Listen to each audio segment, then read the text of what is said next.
Welcome back to another episode of N-Word News. Did James Charles really say the N-word? Well, according to Jovan on Twitter, he actually did say the N-word. On his Twitter, he posted a screenshot of an Instagram DM seemingly from James Charles saying the N-word straight to him. This tweet gained enough traction to where it actually got an official response from James Charles, to which he says, "This is absolutely not funny. Delete this immediately or my lawyer will be in contact." Then, of course, after James Charles replies, this tweet starts to circulate even more. Keemstar tweets it out by saying, "Yikes," to which Adam22 responds by saying, "Laughing out loud, I knew that response was on the way as soon as I saw the original tweet." Memology101 tweets out, "James Charles deleted the following tweet after getting owned. A sad story in 3 tweets. James Charles thinks he can sue someone for a tweet. He got the account of the other person suspended, by the way." Which did happen, but Jovan quickly got unsuspended because it's a bit ridiculous to just suspend someone over a forged Instagram DM. And before anyone asks, this is 100% forged. It's very easy to fake DMs on Instagram. Most people know this, so the fact that James Charles just responded in such a radical way is kind of funny, in my opinion. Especially since all that responding does is draws more attention to it, as we've seen time and time again with other drama scenarios. Black Wolf Company responds to this saying, "James Charles doesn't want to be cancelled." Nathrotix says, "Hey James Charles, why did you threaten legal action on this man's meme only to later delete the threat?" And then he also shows an old tweet from James Charles, which is pretty questionable. Then memes his response by saying, "James, this is absolutely not funny. Please delete this or my lawyer will be in contact." So for the whole day, this whole debacle blew up to the point where Jovan actually started trending on Twitter. So the next day, James Charles addresses all of this by saying, "It's scary to me that there are actual people on Twitter who crave attention so badly that they make fake screenshots to try and ruin others' careers and lives. It's not funny." Someone then said, "Sue and collect some taco money," to which James also responded to that by saying, "I don't want to give him the thrill of even taking him to court. Twitter is already helping me handle it." Someone else responds to James by saying, "James, literally take a joke." To which he responds, "Getting messages, death threats, and emails questioning one's character over a fake screenshot is not a joke." Someone responded to his original tweet saying, "It's not really funny, only getting about 160 likes. And then someone else responded saying, "It's hilarious, getting almost 6 times the likes." So you can kind of tell what people's general opinion on this are. So of course people take this opportunity to meme him up a bit more. Just Jargon says, "It's scary that some people don't know what jokes are and are willing to threaten legal action against the people who make them. Now that's not funny." Black Wolf Company says, "You made it more of an issue, you little princess. You reacted to bait, you took an L. Stop playing the victim because you played yourself." I also decided to respond to this by saying, "It's scary to me that there are actual people in the social media industry who fall for attention bait and then get mad when the person they gave attention to benefits from their stupidity. It's not funny." Optimus then replies to me by saying, "Josh, this is absolutely not funny. Delete this or my lawyer will be in contact."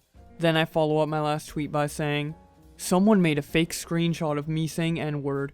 I'm trembling. This is scary. My life is flashing before my eyes." Now, what's interesting to me about all of this is not the controversy itself, but it's who it happened to and how that reaction has benefited him so heavily. So for those of you who don't know, Jovan is an upcoming social media influencer who makes a living off begging for donations. If you look up his name on Google, there's a bunch of articles that show up talking about how he does constant live streams, constant updates of his life on both Twitter and Instagram, and uses his constant interaction with his fan base to get donations through PayPal, Patreon, Vimeo, etc. So having James Charles respond to his tweet in this way is actually the best thing that could have happened to him, and he's been reaping the rewards pretty well. He gained about 50k new followers on Twitter and used this opportunity to launch his new merch line, which ended up giving him about $78k in sales. That is... I gotta forge people saying the N-word more often because that's a lot of money. But as a viewer, the best part about all of this has to be Jovan's reactions on Twitter. They have been absolutely hilarious. So join me as we take a deep dive into his Twitter and look at some of the tweets he's been making over the past few days. And trust me, there's a lot. I sifted through hundreds of tweets to get to the ones we are gonna read now. So starting off here, you can already kind of get a feel for how Jovan acts on Twitter.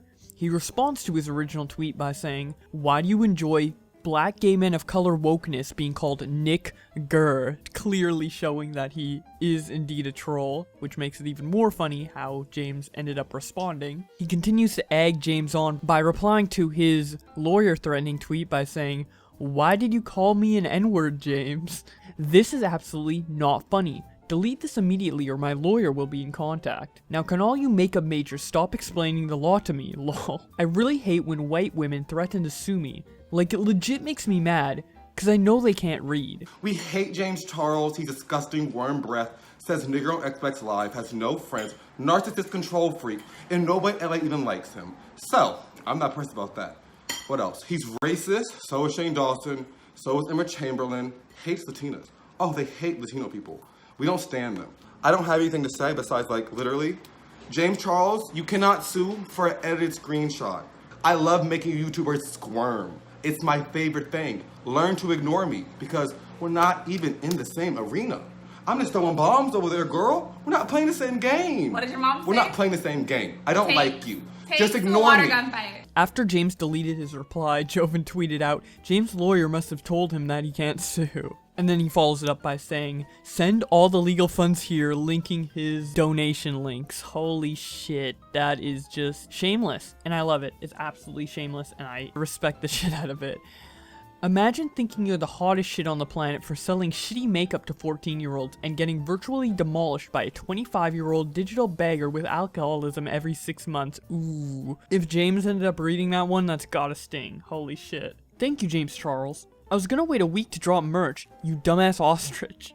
Do you know how many sales I made tonight, bitch? I funna buy a plane. I am not the right race or sexuality to properly pronounce that sentence, but I guess you'll just have to live with that subpar pronunciation. Y'all really let a gay person with bipolar disorder become the biggest weapon against a white loser on YouTube. Right here we had someone who replied to James with Jovan's Venmo, and she got blocked. You must be so triggered to just block people off that one message. We have a funny prediction tweet that Jovan retweeted that says, "Jovan Hill's popularity will skyrocket because of an argument with a famous celebrity. You can hate on me all you want. I manipulate white people better than anyone. James, take me to court. My aunt said we can even do a countersuit if you want." Jovan replies to the tweet where James Charles said Twitter's gonna handle it, kind of mocking him, saying, "Here I am." He never got suspended. Poor James. Someone asked Jovan why he isn't blocked by James already, and he replies, "So we can't play victim. Not on his cracker watch." In the middle of all this, Jovan, of course, promotes his Patreon, because why wouldn't he? Then someone replies with, "Promoting merch after igniting beef. I don't know a better man." But then Jovan corrects him by saying, "Igniting beef to promote merch." Now that is the ultimate marketing tactic. Y'all can't gaslight the ultimate gaslighter. Let me lose his account. Watch how fast I post every YouTuber in a 20-mile radius saying the N-word in a fat-ass compilation. Y'all better move on. Dude, the fact that he is this unfiltered on Twitter and just goes off saying anything, not worrying about suspension at all, is honestly admirable in a way. Okay, I'm not saying you're all idiots, but you're far from legal experts, and no offense, I'ma make it simple. Do you think Stan Twitter would exist if you could get sued for making up shit about celebrities online? Please, I'm begging you to think. I'm pleading. And Jovan retweets a fake tweet made by James Charles that says, "Count your fucking days." Imagine if he actually said that. That is an aggressive use of the N-word right there. Jovan tweets out, "I haven't stopped thinking about this," showing a screenshot of a James Charles fan saying, "This is absolutely not funny. Delete this immediately or my lawyers will be in contact." To which someone replies, "You literally follow James and have his catchphrase in your bio. What the fuck are you doing?" To which she replies, "I like Jovan better." Converting the James Charles fans. That's exactly what he wants to see and what I love to see when I get in arguments with bigger creators. Pop Crave, which I think is a news outlet for social media. Never really heard of them, but they say, James Charles set the record straight after a fabricated screenshot of the YouTube star sending the N-word over Instagram DM goes viral. And then Jovan responds with all of his donation links. Holy shit, the shamelessness, and it actually ended up getting more likes than the original tweet. Twitter emailing me directly to delete tweets. I guess someone in support is enjoying the show. Selling my James Charles palette for your merch. and then sends an image of her defacing a James Charles palette that actually has a signature from him. That's amazing. That's dedication. James not blocking me is so funny. Like, why not? Why not, sister? Sometimes I don't realize how exhausting social media is until I'm tired, and I ain't done shit but tweet. Now imagine actually having to go through your tweets, organize them, filter them out, and then do voiceover. Please appreciate me. I am a living meme. I cannot be destroyed, only deleted. Wait, someone hire me to ghost tweet at James Charles. Imagine Jovan being your Twitter guy. That would be a double-edged sword, to say the least. I should send him merch. I can't believe he said he'd sue me. Like I don't know every black lawyer in America. Someone sends Jovan a long message to which he replies, I didn't read this. I made 55K in a day. Then this is when some of the drunk tweets start flowing in. James Charles said N-word. Fuck white people, you fucking lames. I'm here forever, bitch. James called me an N-word. James called me an N-word. James called me an N-word. Jesus, this is getting out of hand. Even Keemstar agrees. James Charles is a racist. Shane Dawson is a racist. Emma Chamberlain is a racist. You defend them, you a racist. Unfollowing YouTubers on Instagram before exposing makes... Okay. I think I've read enough tweets from Jovan. I highly recommend you follow his Twitter. It's pretty unfiltered and sporadic, but that's actually why I like his tweets so much. I'd also highly recommend subscribing to this YouTube channel. We're gonna have a lot more news coming up, and it's gonna be a bit more serious than just someone saying the N-word. Some advice for James Charles before I leave is that if you really feel the need to respond to something like this, just quote retweet it, saying it's fake, and that no one should believe it, just to clear up any misconceptions. Don't threaten with lawyers. Don't say it's scary. It's just gonna make you look even worse. And unfortunately, the repercussion of that is that you gave Jovan a career. Thank you guys so much for watching, and I'll see you in another video. And I want to use my platform to spread positivity and inspire people. Let's do it. James Charles is a racist. Shane Dawson is a racist. Emma Chamberlain is a racist.